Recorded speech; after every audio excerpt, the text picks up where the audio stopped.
What's going on, guys? Master Coach and Education Director Aaron Guyette here at LivingFit and Kettlebell Kings.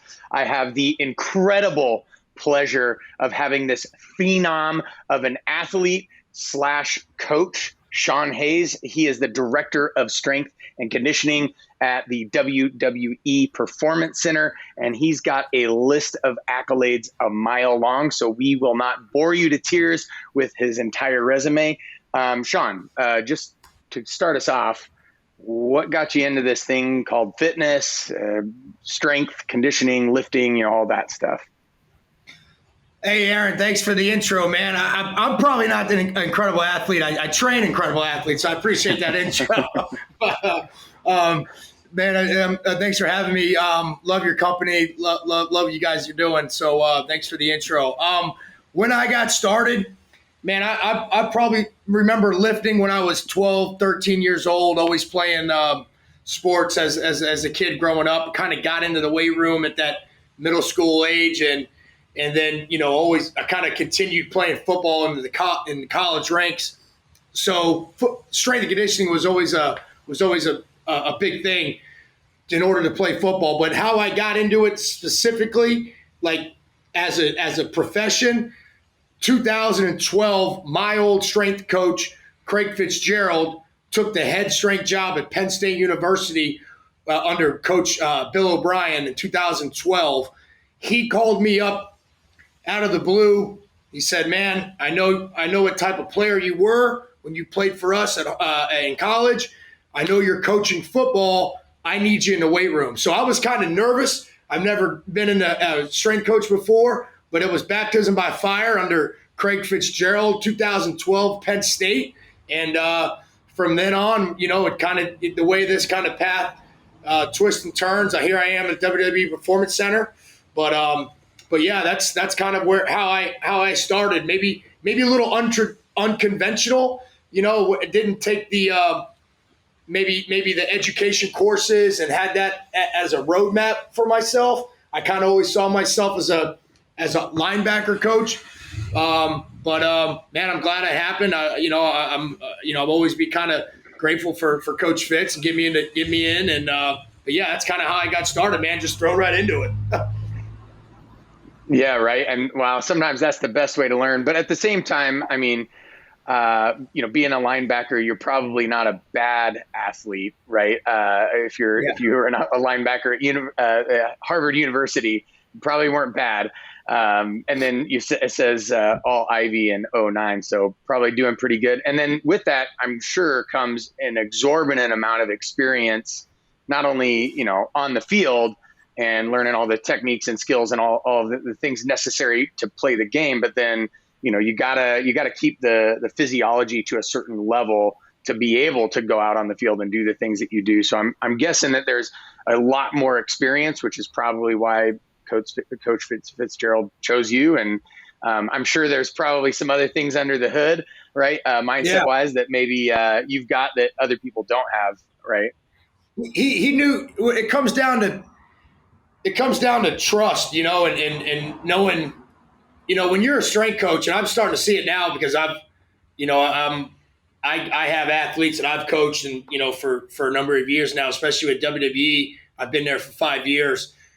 You just know the type of athletes you'd want to go to war with, you'd want to have on your team, so to speak. And there's a list of them and they're all great. You love all your athletes and you go to work for them every day and you're appreciative of them, but certain ones that are gonna be reliable and you can count on and you kind of have that connection with. So I think that's what it was with Coach Fitz.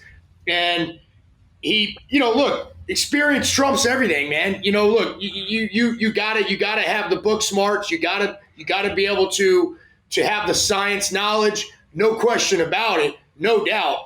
But if you gotta be able to apply that on the floor and connect with your athletes and experience that is what that experience on the floor can only be achieved by actually doing it. You're really not going to read that in a textbook. Yes, you need that knowledge 100%, but I'm kind of glad that I learned experience first, and then I got into the books, and then I got into the knowledge of it because, then I always kind of had that sense of what the room's like, how to command the room, how to run an organized workout with 90 plus athletes that are high paid or in a high performance organization. So I'm fortunate that I got to learn that way.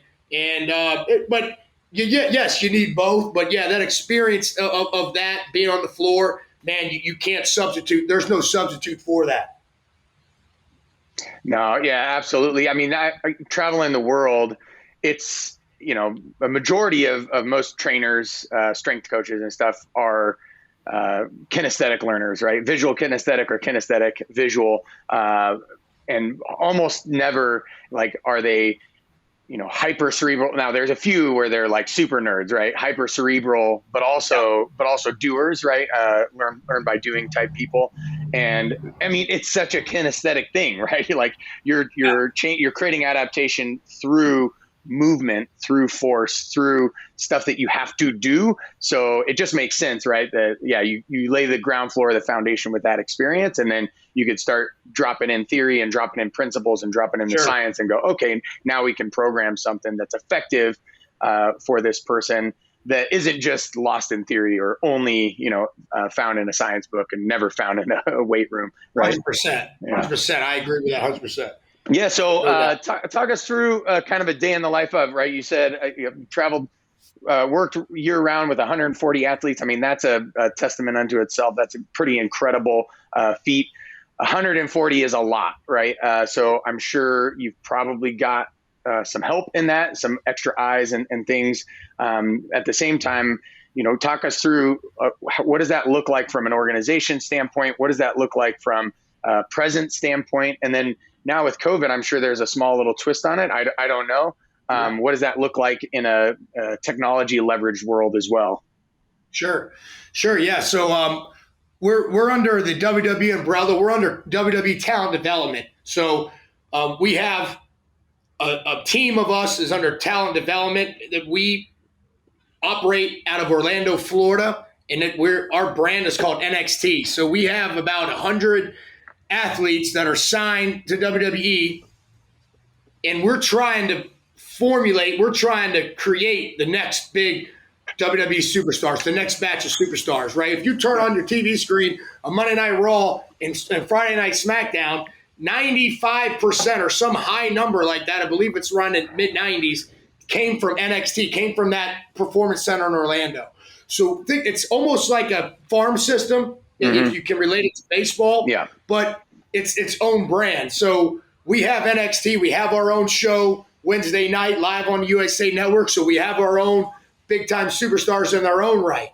And so we're out of Orlando. We're training these 100-plus athletes, all different types of athletes, right? Coming from professional football, coming from MMA backgrounds, coming from jiu-jitsu, coming from all across the globe. We have 45% of our roster is international. We have independent wrestlers that have been working the independent scene for years on end and finally getting their shot. People that coming in with zero experience.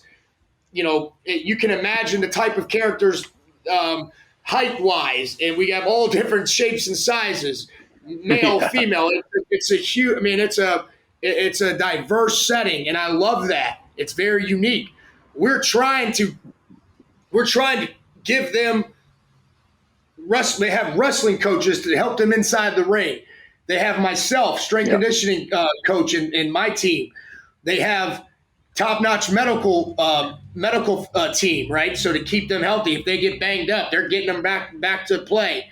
They have promo, acting, creative coaches, writing teams. We bring in a great Justin Sua, who's a huge influence on Instagram. He works for a bunch of NFL teams, MLB teams. He's a mind coach, man. He's a mental performance coach. He comes in and works with our athletes. So you can imagine all these pieces, nutritionists, all these pieces, just like an NFL team would have.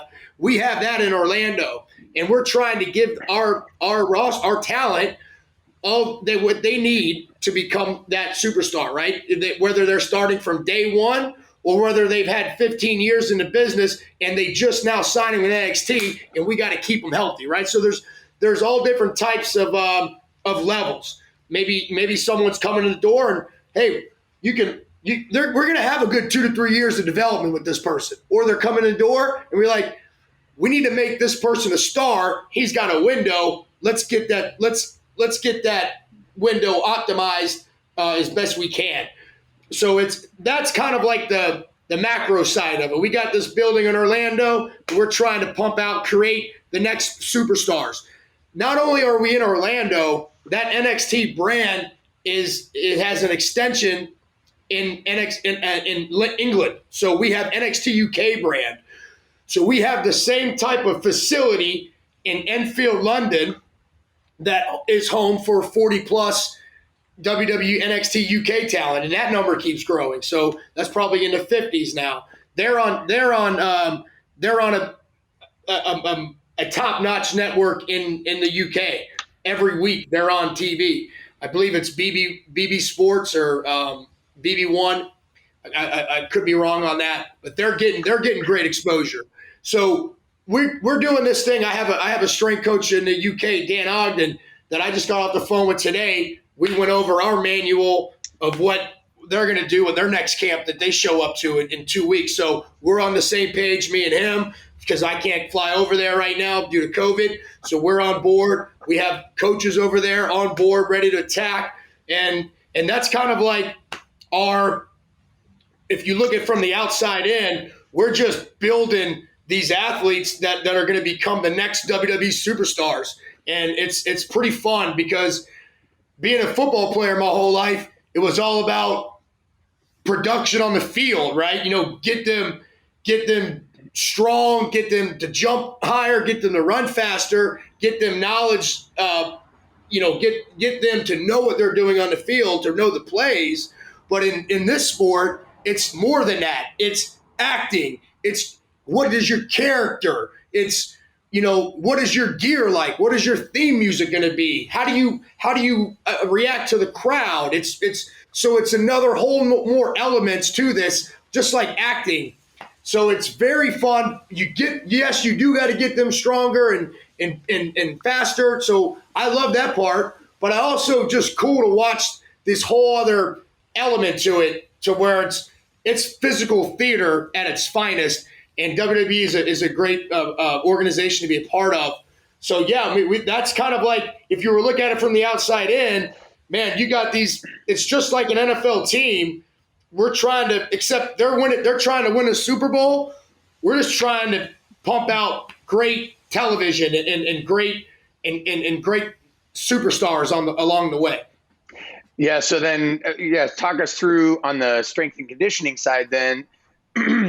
So your day, are you seeing, is it one-on-one? Is it small group? Is it designing every single program individualized and then watching them do it and then teaching them on the first week? And then, how does that get walked out? Because I know, obviously, the football end of it, I met Coach Jimmy Radcliffe, University of Oregon, right? Ducks. He was their strength and conditioning coach. And then I think since then he's not their football strength and conditioning coach anymore, but for the rest of the sports or whatnot.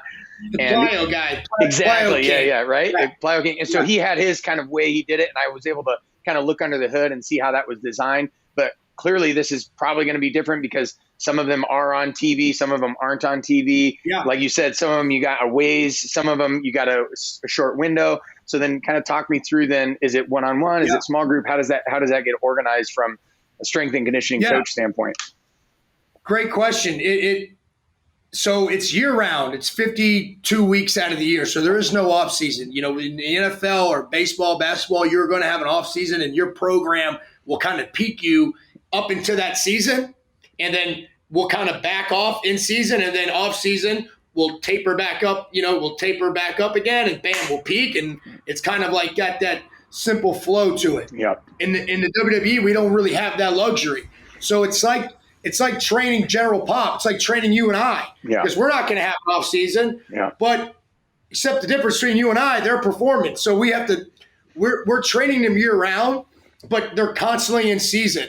So it's a good mix. It's just it's trial and error. I wish I could tell you I came up with this beautiful formula, and somebody told me before I took this job, here's the secret, Coach Hayes, here's what you got to do. But that didn't happen. And it's really just kind of feeling out process. So, and we've, 5 years in, we feel like we got a pretty good system, but we're still constantly learning on a day-to-day basis. So just to give you a kind of what a week looks like right now, we're testing once a week. So Monday we are kind of like a wash. We're all testing for COVID. So we don't have that day to train. We used to. Eventually, I think we're going to get back to that, right? Once this thing settles down and goes away, we're going to get back to more days a week. Tuesday we get in there. Now Tuesday's a full day. It's much like college football. We got groups, early as 8 a.m. go all the way to 4 p.m. So that's a long day for myself. I love it, though. It's what I like to do. We're going on the hour, every hour, 8-9 groups a day. Boom. We're knocking that bad boy in the mouth. We're coming in. We got upper body. We're all going to be doing the same thing. Obviously, not everybody's the same. Somebody might have an issue with their shoulder. They might use dumbbells. Somebody, might be banged up and they have to do lighter weight. Maybe it's a 3x8 today. Maybe it's more of a, hey, let's do weighted push-ups instead of the barbell. So in that sense, we're all doing the same thing. It's just tweaks on individually. It also tweaks on whether or not they're on TV the next night. So our big game day is Wednesday. So if you got a show on Wednesday night, I feel pretty confident that we can hit that upper body and you feel pretty good going on Wednesday night television. The reason is we perform mostly on our legs, right? Yeah. I have a pretty good, I feel pretty confident as a strength coach that we can hit their upper body, not crush them into the ground, but train their upper body and they still be able to perform to their best on a Wednesday night. Now, if it was lower body, I wouldn't be so confident about that. So that's why we train in upper body on Tuesdays. Here comes Wednesday. Yeah. It's an active recovery day. We want to get some, good mobility work in, stretch it out. Maybe it's a light complex. Maybe it's some a light cardio, core stretch. They perform Wednesday night. Thursday comes, it's groups all day. Here we go. It's the same thing. We're training lower body. Now we can get after their lower body now because they got 6 days until their next performance day. So in the NFL, we train their lower body on Monday. Game was on Sunday. Here, NXT, their big show is Wednesday. We're going to train lower body on Thursday. Now, somebody comes in your development and it calls for 6x3 sumo deadlift. We're going to get after it, 6x3 sumo deadlift. If you are Johnny Gargano and you had a hellacious match last night, we're going to come in. You might be doing pit shark sumo deadlift, right? You might be doing kettlebell sumo deadlift with some sick kettlebell king kettlebells, by the way. You guys outfitted us because you guys are awesome. So they might be doing some kettlebell work and maybe it's 6 reps, 8 reps, nice and just trying to get the feel of it, take the pressure off, dial back the intensity a little bit. But yes, I still want them training their legs, flush out the soreness, right? Yeah. So Friday comes, we're hitting a second upper body. That's going to be a dynamic / hypertrophy day. So we talked about not only training like athletes, we got to train aesthetically too. So that's a day for us to get both of that in. We want to be dynamic, yes, but we also want to have some good cuts too and look the part on television. So that's where that hypertrophy day comes in. And then we also provide them, you talked about how did COVID affect us. We were 7 months without being in that building. So we put everything digital online. One of those things that came out of that we came out of the other end was something called high spot workouts. Now, if you're in WWE, if you're in wrestling, the term high spot is multiple moves consecutively in order, right? So maybe it's a backdrop, a springboard, a flip, boom, suplex into something else. It's high. It's multiple moves in a sequence.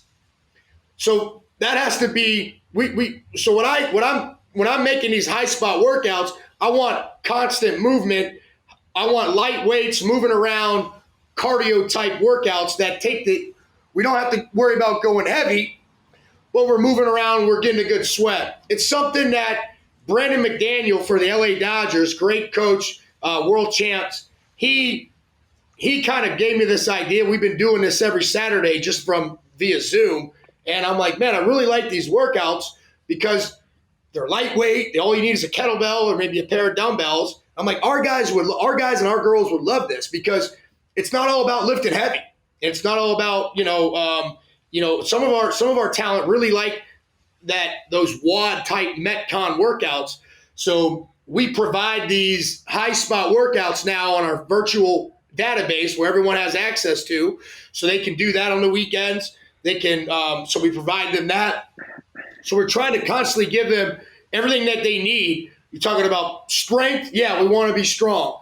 We want to be powerful. So we want to be explosive. We want to produce that strength quickly. We want to be aesthetic. We want to have muscle. We want to show that muscle, and we want to have stamina. So, the gas tank is very important inside the WWE ring.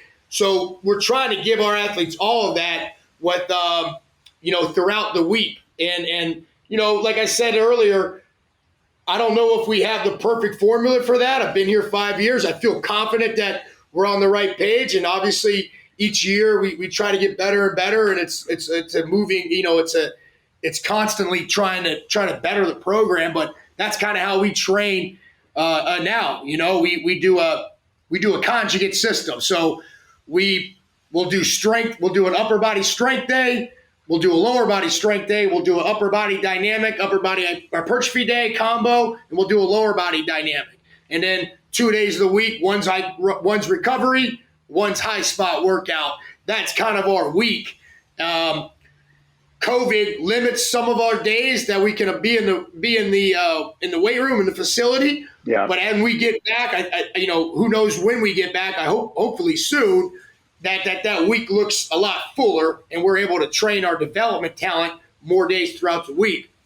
So that's kind of like how our day goes. We go groups, and we love that. We love the group training, and I tell you why.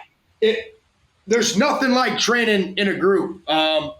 If you've ever been in a college football setting or NFL setting or just a team setting, high performance team setting, that energy in that weight room is everything, right? If you come in on a one-on-one and you're hurting and you're sore, man, it's so hard to get up for. Yeah, you can have an energetic coach and you can have all those things, but it's nothing like the weight room having the music blasting, group around you. You see that person working hard, you see that person working hard, man, it's going to be hard for you to phone it in. You know what I'm saying? Yeah. And if you do phone it in, it's going to stand out. Yeah. And, the last thing you want to be known as is the one that's, phoning it in. So, we love that. Wrestling it's not an individual sport. There's two people inside that ring. There's sometimes more. Yeah. There's the referee. There's the two competitors, sometimes more. And we got to do this thing together. Yeah. So if we're training together and we're inside that weight room together, we're going to get more trust with one another. We're going to get more respect. Therefore, that bond is going to be created a little bit tighter, and it just breeds competition. We got some new cats coming in. We just signed, and there's some big time athletes in there, and they're competing already. Man, it's fun to see. No, we love the group training, and that's what I'm used to, and that's what I like, and that's how we roll in the weight room in NXT, man. Nothing better. That's awesome. Yeah, there isn't anything better than feeding off the energy to the guy or girl to the right and left of you. Is there a particular way that you organize the groups? Is it like anatomically, or is it through male female, or how exactly do you organize that? So we organize the groups based on their wrestling coach. So there's tons of coaches in NXT. There's legendary coaches, right? Just to name a few, there's the Heartbreak Kid, Shawn Michaels. There's Terry Taylor. There's Norman Smiley, Scotty Tuhati. There's Sarah Amato. These guys were legends in this business, and now they're coaches. Well, their class is going to constantly change because they want in order to become the best superstar you can be, you got to get feedback from this coach that is good on, maybe this coach is really good on the basics, the fundamentals, the headlocks, the things like that. Maybe this coach is really good on facial expressions. Maybe this coach is really good on the psychology of it, the timing. So you got to kind of move around throughout your time. So the groups constantly change. This group might be in this class, in this coach's class this month, and he might be in this coach's class the next month. So they're going to kind of come into the weight room within their coach's group. So it's a mixed bag, man, and it's very challenging for a strength coach. You could have a 7-footer in there, and you could have a shorter guy or girl that's more of a high flyer and more experience. And this person has zero experience. So it's very difficult, very challenging as a strength coach. Yeah. But it keeps you on your toes, right? Yeah. It makes you coach. It makes you get up off your ass and coach that person all day, right? Like there's no other way to do it. There's no other way to coach. Like if that person comes in and if they all came in, they're all experienced and they've all been there for 4 years under me and they know the drill, then I could probably have the chance to all right, guys, you know the drill, and I'm chilling.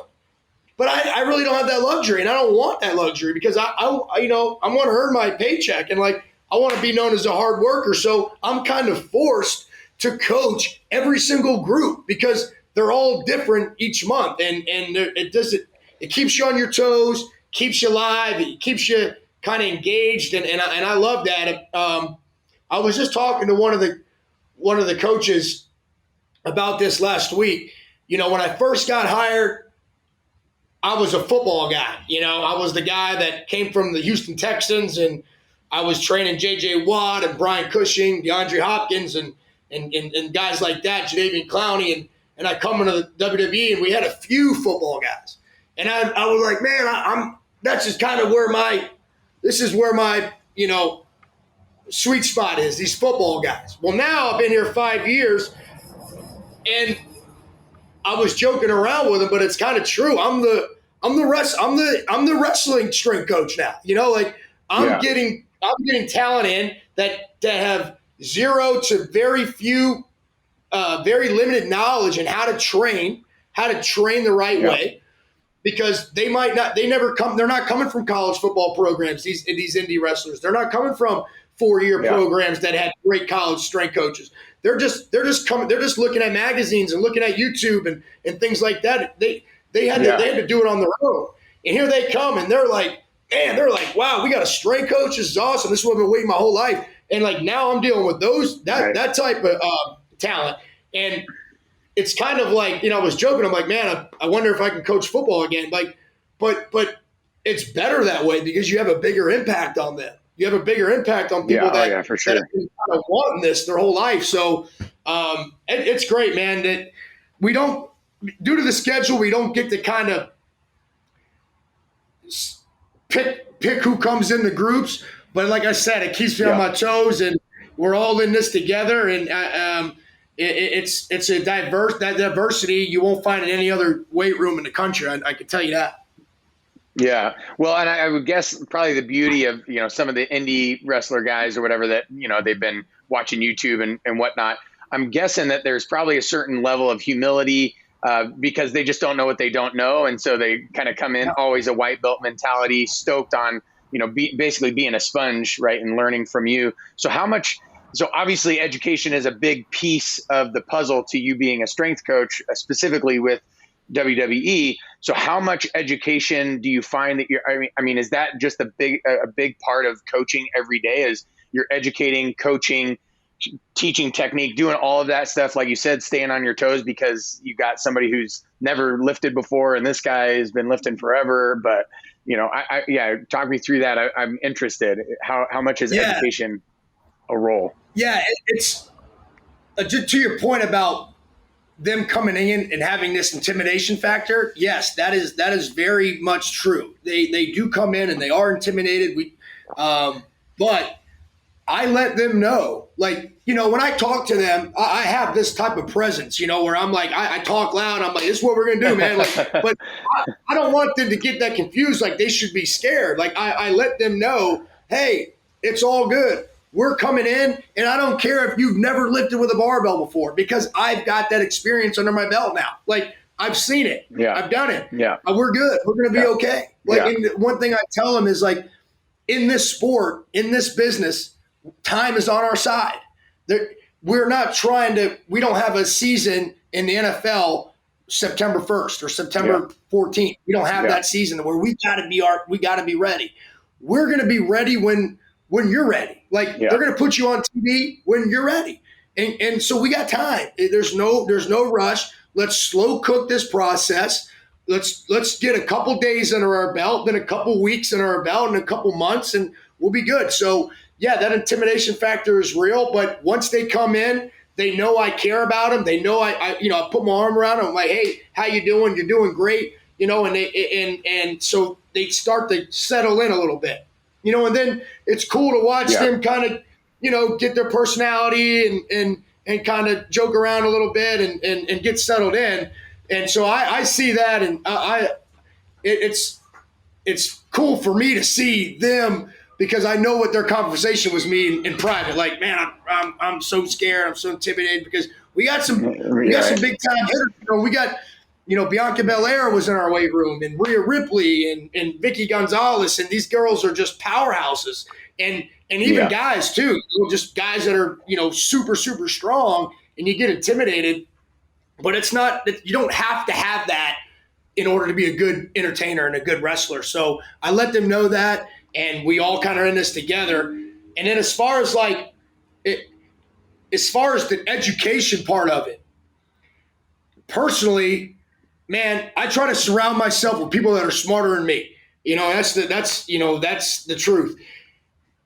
Joe DeFranco has been a huge help.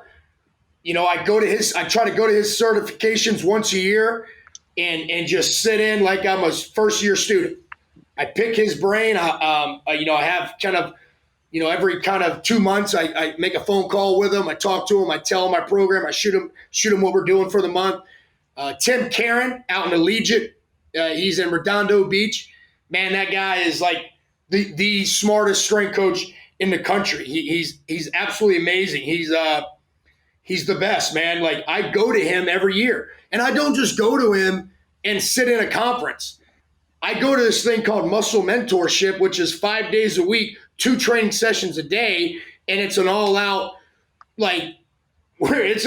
battle of like training and getting, it's basically the highest quality training and coaching you can get within a 5-day period. So I go to that once a year. That's one of my higher education professional development courses that I go. Thankfully, WWE allows me to do that. But I go to every year to Tim. The more I can be around Tim, I'll never be as smart as him.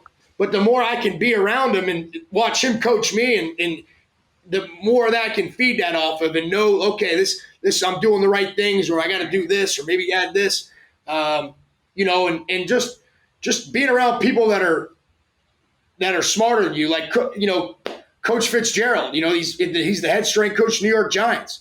He was great at handling. Let's say you got a problem with one of the talent, right? One of the superstars, and in his case, one of the top players in the team. How do you handle that, coach? What do you do if he doesn't want to work out? What do you do? He's really good in that stuff because he has a presence, and he's got a, he knows how to handle that situation. He's been in that for a long time. So I got some guys on my team, so to speak, that I kind of lean on, and I ask questions with. Joe DeFranco's template has helped me tremendously on how to organize workouts and how to keep people healthy and how to keep people, how to set up your program. Coach Fitz has been instrumental in your attitude and your persona and how to command a room. And Tim's been great. Just like, man, you want to talk about how to train, like the science part of it, and just how to deplete your muscles and like really build the muscle up the right way and just pack on, whether it's bodybuilding or strength training or speed or whatever, he's the go-to guy. So it's like, man, I feel like I got some guys in my network that I can kind of lean on that make together form this kind of kind of whole system that works good for WWE, So I kind of that's how I treat myself. Yeah, no, I think that's great. And yeah, because each one provides a different angle or a different piece that you need to have a whole program for these athletes. What's interesting to me is, if you're talking through the week, and obviously I'm going to make it a little bit more simple than it actually is, but it is very parallel to if you were to train a Gen Pop person, right, 5 days 100%. a week, with the exception that there's a whole lot more pressure, and these people are, potentially superstars or are going to be superstars or are in the process of becoming, superstars or at least trying to become superstars. So obviously there's that pressure piece, but other than that, it's a very similar, because you're using every single energy system, you're training every single energy system, you're doing looks, but you're also doing performance, right? And then of course they need to be able to move well, they need to have mobility, they need to have, good recovery, all these things. So it's really interesting and really cool that this is a program that's for these superstars, but it kind of parallels if you were to train 5-6 days a week as, Joe and Jan, off the street, just working at a, place down the street or whatever. Like, this is probably going to be a really good system for even them. Yeah. What does Gen Pop want? They want to look good, right? They want to look good on the beach coming up. They want to feel good. They want to stay healthy, and they got to train year round, right? Yep. What does a WWE superstar need to do? Exactly. He needs to look good. Yeah. He needs to feel good because they're banging on their backs on the ring all year round, and they can't get hurt because they got to do it year round. If they don't compete. The company don't make money. Yeah. So it is very similar. It's a great point. Not many people really kind of stop and think, hey, man, that's true. Like, I kind of, this is the way. I'm not saying this is how people should train. I mean, I'm not saying that, but like, that's how I train. I'm a regular guy, like I want to feel good and I want to look my part. And you can't go overboard with it because you got to be able to perform at your best. So you can't train like a bodybuilder trains because they're crushing their body. They're absolutely crushing their bodies, and they're not getting the movement and the athleticism and the power and that dynamic part of it. You can't necessarily train like a football player because the football player, all they care about is performance because they have jerseys on, like you got to kind of, we train with, we perform with, our shirts off and, it's very, very parallel. You talk about, and then knowing that, Aaron, that's how you kind of make sure that you design a program for that. If in your program, you can look at it and you can say, am I doing my part to keep these guys healthy? Yeah, we got elongated warm-ups. We're taking care of the hips, the ankles. We're taking care of the shoulders. We're making sure our joints move the way they should. Are we keeping our talent strong? Yep. We're lifting heavy weights with few reps. Yep. Are we doing stuff that's explosive and dynamic? Yep. We end our warm-ups with high explosive, high dynamic, a jump, a sprint, a throw. Yep, we're doing that. Am I doing some bodybuilding techniques in there? Yep, we're doing time and retention stuff. We're doing some high rep stuff, some sub-maximal weight. We're doing, right now we're on a phase, we're doing intraset tempo changes, which is 5 counts with a 5-count pause, right into 5 reps with a 5-count lowering, right into 5 reps fast. So that's a lot of time and attention. That's bodybuilding. Am I keeping them guys healthy? Am I putting body armor on them? Am I doing my single leg? Am I doing my my RDLs and my rows and things like that? Am I keeping injury prevention stuff? Yeah. And am I making sure they have some finishers in there to keep their stamina up and everything like that? Some finisher circuits? Yeah. So And you look at that and you're like, yep. Okay. Now we gotta make sure we have this culture, and that's another thing that's important. And then that's how you look at it. If you could say you're doing all those things, then that keeps you kind of right on track. Yeah. And the other thing, I love that. Yeah, the other thing I was gonna say just about the Gen Pop is like, people don't realize like the variability, right? The redundancy. So if you're training the same thing over and over again, you're going to get bored because you're doing it 52 weeks out of the year. Yeah. So like, it's very important to keep these athletes engaged. Or if I was a trainer to you, I'd have to keep you engaged because you're doing it year round. Yep. If you're training a football team, it's like, hey, we got 9 weeks. We're going to do power, clean, squat, and bench. We're going to get really damn good at it, right? And we need this. We're going to get really good at it. We're going to pound you in it, then we're going to go into spring ball, and we're going to back off. Yeah. But when you're training 52 weeks a year, you got to kind of keep it varied and interesting and engaged, because they'll just lose you. They'll be like, man, I'm tired of doing this. Yeah, so exactly. That's another wrinkle where it's a challenge and keeps you on your toes. Yep, 100%. Yeah, nobody wants to watch paint dry, and nobody wants to get an overuse injury either, right? Like, so if you run a program for 3 months, it's good, but you start running into 4 months, so now you're starting to see overuse injuries from doing that same exercise over and over and over again. But nobody wants to do something for 3 months because it's like watching paint dry. So it's like, okay, how do we adjust this and keep this interesting, keep this engaged, but still train all of those components that we need to train. So, man, you got your work cut out for you for sure as a strength coach, right? For WWE, because you have to hit all of those wickets, and then you got to do it in a week. But obviously, you kind of walked us through sort of the general outline of that. I love that. It's really cool how it parallels to Gen Pop, and obviously these people are not Gen Pop, but how they train is very parallel to that, which is awesome. So we kind of end our show with one question, and that question is, and it's more individual to you. It's not necessarily for WWE or for your athletes or any of that stuff, but really, what way or how do you define living fit? Like, what is living fit to you? And not obviously our company or anything like that, but what is that concept to you, as a strength coach, as a teacher, as a consummate learner, and as somebody who gets to perform and get other people to perform on a week in, week out basis, 52 weeks out of the year? Man, that's a great question. I would say the first thing that came to my mind when you asked that is just practicing what you preach.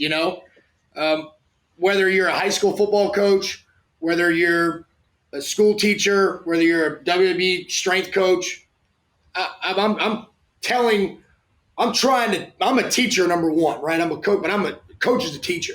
I'm trying to teach you. I'm trying to tell you, these things that they're going to benefit you. I better be doing the same things. If I ain't practicing what I preach, how do I expect our athletes to buy into it? So I try to be consistent. I do our program. I want to make, because number one, I want to feel what it feels like, but I also want to go through what our guys and our girls are going through. Yeah. So practicing what you preach is big. Like, if I'm telling them get 8 hours of sleep and I'm going out and getting to bed at 3, well, I ain't really living fit. And like, I'm not saying not to do that every once in a while, but man, I'll get to bed, get to sleep, wake up at the same time every morning. You don't got to wake up and crush a workout, but get up and do something. Get up, like things like that. Always, playing college football, our head coach would always say, there's nothing good happens after midnight. Like little things like that stuck with me, throughout life. And it's like, yeah, J.J. Watt is a big influence on me, and he's a real good friend of mine. And he was awesome to work with and to see, because that guy, he practiced what he preached. He did it. I saw him. He used to say, I wake up at the same time every day, Sean. He goes, even on the weekends. I go to bed at the same time and wake up at the same time. And, I'm like, well, at this point, I was 27, 28, I'm living in Houston, and I'm assistant strength coach. I'm kind of like, partying a little bit on the Houston scene. And he's like, dude, I go to bed at the same time and I wake up at the same time. And that's why he's in the position where he's in. Obviously, he's very talented, but little things like that, practice what you preach. I think that's what Living Fit is for me. I love it. It's a lifestyle, man. I wake up. I'm fortunate to be by the beach here. I'm a Florida boy. I love being from here. I get to be outside most of the time of year. It's nice out. I try to be outside as much as I can and practice what I preach, man. I try to do that. So there you go, Living Fit, baby. Yeah, well, that's amazing, and this has been an incredible pleasure. It's pretty phenomenal to be able to hear, somebody who's the director of strength and conditioning with so many athletes at such a high level, basically walking through a really dynamic, complex, but also simple, like in terms of here are the things that you need to hit. And it's amazing how it so parallels the Gen Pop and the people out there that are probably going to be listening to this. They're, turning on the television, watching these shows and like totally enamored with the performances, but little do they know that, under the hood, it's like, hey, it's the same stuff that you can do on a day in and day out basis to get better and practice what you preach. Right. And I love that hashtag practice what you preach and hashtag a coach is a teacher. So we're definitely going to use those when we showcase this. So Sean, thank you so much for being on the show. Really appreciate it. Honored by your presence. And look forward to talking with you again. Hey, looking forward to it, man. That was a great job. Appreciate you having me on, man. Love what you guys are doing. Thank you.